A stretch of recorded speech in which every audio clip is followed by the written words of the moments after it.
Evidences of evolution में जो last heading आती है वो evidences from physiology and biochemistry. हम इसमें पहला एग्जांपल देखते हैं प्रोटोप्लाज्म।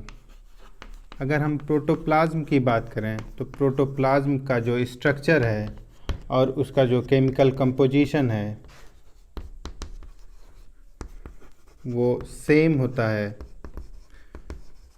ये दोनों सेम होंगे और ये प्रोटोजोआ से मैमेलिया तक ये सेम पाए जाते हैं। अब प्रोटोजोआ से मैमेलिया तक प्रोटोप्लाज्म का सेम टाइप का होना, इससे ये पता चलता है कि जो ओरिजिन और डेवलपमेंट हुआ, इवोल्यूशन हुआ ऑर्गेनिज्म का, वो लोअर ऑर्गेनिज्म से हायर ऑर्गेनिज्म का हुआ। और इसमें नेक्स्ट एग्जांपल आता है एंजाइम का। और अगर हम एंजाइम में पहले एंजाइम की बात करें तो ट्रिप्सिन एक प्रोटीन डाइजेस्ट करने वाला एंजाइम है जिससे प्रोटीन डाइजेस्ट होती है। और ये प्रोटीन डाइजेशन वाला ये जो एंजाइम है ये अमीबा से ह्यूमन ये सेम मिलता है, यानी अमीबा में भी ट्रिप्सिन का काम प्रोटीन डाइजेशन है। उससे आगे के जो भी ऑर्गेनिज्म हैं इवन ह्यूमन तक, ये सब में प्रोटीन का ही डाइजेशन करता है। और इसी में नेक्स्ट अगर हम बात करें एमाइलेज की, एमाइलेज एक स्टार्च को डाइजेस्ट करने वाला एंजाइम है जिससे स्टार्च का डाइजेशन होता है। और ये पोरीफेरा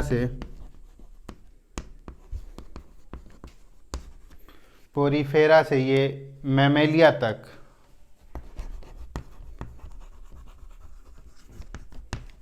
ये स्टार्च का डाइजेशन करता है।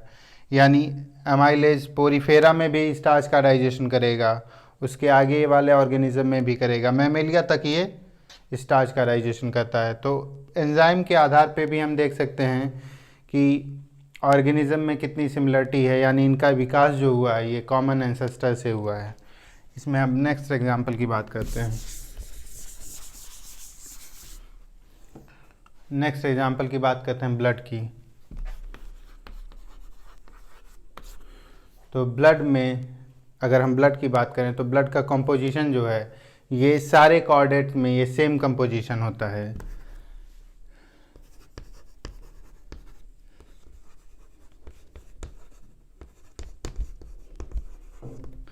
जितने भी कोऑर्डिनेट की अगर हम बात करें तो ऑलमोस्ट सेम कंपोजिशन होता है सभी कोऑर्डिनेट्स में।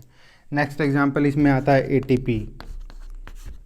एटीपी जो है एनर्जी रिच मॉलिक्यूल है, ये फॉर्म फॉर बायोलॉजिकल ऑक्सीडेशन के लिए ये फॉर्म होते हैं। चूँकि हर एक ऑर्गेनिज्म को, हर एक प्लांट हो, चाहे प्लांट स्पीसीज़ की बात करिए चाहे आप एनिमल स्पीसीज़ की बात करिए, सबको एनर्जी की रिक्वायरमेंट होती है। और ये एनर्जी की रिक्वायरमेंट एटीपी द्वारा कंप्लीट होती है और एटीपी ग्लाइकोलाइसिस के दौरान बनती है। तो एटीपी सब में जो एनर्जी की रिक्वायरमेंट को फुलफ़िल करती है वो एटीपी है। तो इस बेस पे ये कहा जा सकता है कि एटीपी सारे ऑर्गेनिज्म में सेम मिलती है। तो लोअर ऑर्गेनिज्म से हायर ऑर्गेनिज्म का या जीवन की जो शुरुआत हुई, ओरिजिन हुई और इवोल्यूशन हुआ वो सेम एंसेस्टर से हुआ होगा। इसी तरीके से हम बात करते हैं हेरिडिटरी मटेरियल की। और हेरिडिटरी मटेरियल जो है वो डीएनए है। और डीएनए जो है ये सारे ऑर्गेनिज्म में, ऑल ऑर्गेनिज्म में जो डीएनए है वो सेम होता है, इसका बेसिक स्ट्रक्चर सेम होता है।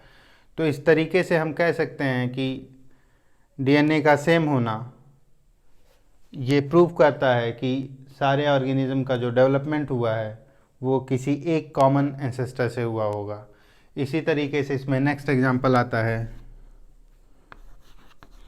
साइटोक्रोम सी का। साइटोक्रोम सी एक रेस्पिरेटरी प्रोटीन है जो माइटोकॉन्ड्रिया में मिलती है और इसे डिस्कवर किया था R.E. डिकर्सन ने।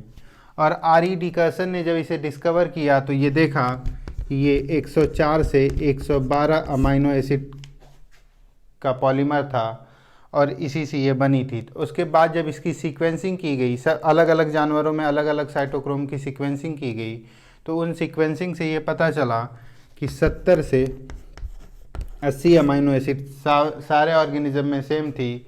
उसके बाद के अमाइनो एसिड में डिफरेंस था और ये डिफरेंस उनके विकास के क्रम के आधार पर था। जो ज़्यादा सिमिलर थे उनमें ज़्यादा सिमिलरिटी थी, जो ज़्यादा दूर थे उनके ये अमाइनो एसिड में ज़्यादा भिन्नता थी। तो इस आधार पे भी प्रूफ हुआ कि इवोल्यूशन जो हुआ है वो किस ऑर्गेनिज्म से किस ऑर्गेनिज्म में सिमिलरिटी है और किस से किस में ज़्यादा भिन्नताएं हैं।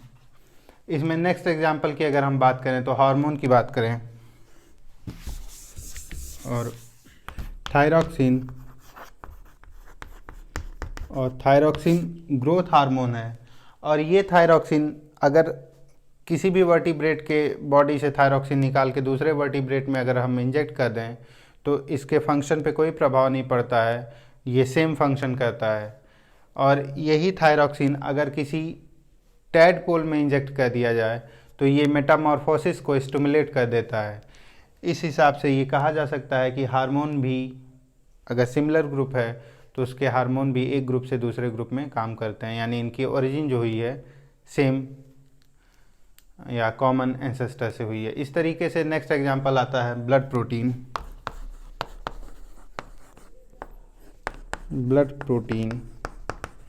और ब्लड प्रोटीन में जो एग्जांपल है वो हीमेटीन क्रिस्टल का है।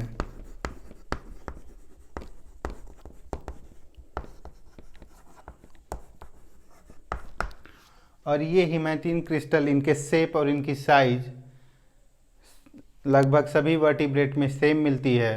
और ये इसी के आधार पे ये कहा गया कि जो मैन है ये चिंपैंजी और गोरिल्ला से क्लोजेस्ट सिमिलरिटी को शो करता है। इसी तरीके से जो काऊ हैं, गोट हैं, शीप हैं, यानी जो हर्बीवोरस हैं उनमें भी सिमिलरिटी पाई जाती है।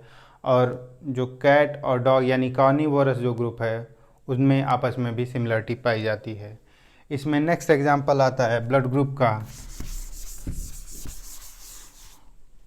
और ह्यूमन में जो ब्लड ग्रुप होता है वो AB ब्लड ग्रुप होता है, यानी AB, AB और O। और ये ब्लड ग्रुप जो है ह्यूमन में जो प्रेजेंट है, यही ब्लड ग्रुप ह्यूमन और एप्स दोनों में प्रेजेंट होता है, लेकिन ये ब्लड ग्रुप मंकीज़ में नहीं प्रेजेंट होता है। और ये भी ह्यूमन की एप से सिमिलरिटी को शो करता है। इसी तरीके से अगर हम एक्सक्रीटरी सब्सटेंसेस की बात करें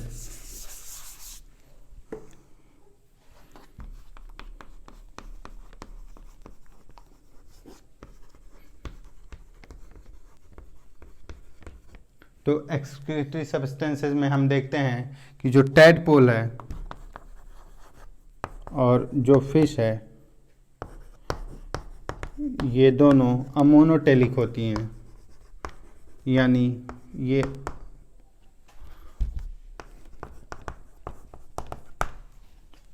अमोनोटेलिक हैं, यानी ये अमोनिया का उत्सर्जन करती हैं। लेकिन टैडपोल से जब फ्रॉग का फॉर्मेशन होता है यानी एडल्ट फ्रॉग बनता है तो ये अमोनोटेलिक ना होके यूरियोटेलिक हो जाता है, यानी अब ये यूरिया का उत्सर्जन करता है। ठीक इसी प्रकार से अगर हम बर्ड्स को देखें तो बर्ड्स के जो एम्ब्रियो हैं, एम्ब्रियोनिक स्टेज में बर्ड्स पहले अमोनोटेलिक होती है, फिर यूरियोटेलिक होती है, फिर जब एडल्ट बर्ड्स बनती हैं तो वो यूरिकोटेलिक बनती हैं।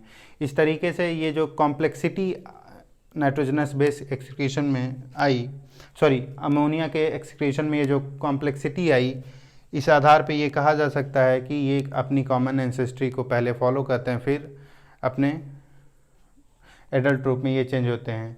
और इसी को बायोकेमिकल रिकैपिचुलेशन भी कहते हैं। इसी तरीके से सिमिलरिटी की अगर बात की जाए तो लगभग सभी कोशिकाओं में, बेसिकली यूकैरियोटिक कोशिकाओं में अगर हम बात करें तो उनके अंदर ऑर्गेनेल्स जो होते हैं वो सेम होते हैं।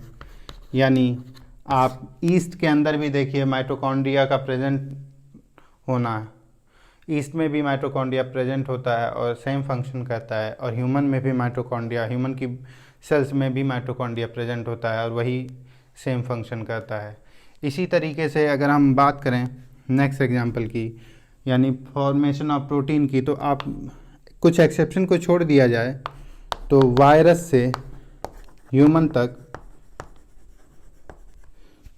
जो प्रोटीन बनने की प्रक्रिया है वो ये है कि पहले डीएनए के बाद फिर एमआरएनए या आरएनए भी कह सकते हैं, और आरएनए से फिर प्रोटीन का फॉर्मेशन होता है। और ये जो डीएनए से आरएनए, आरएनए से प्रोटीन बनती है, इसी को सेंट्रल डोग्मा कहते हैं।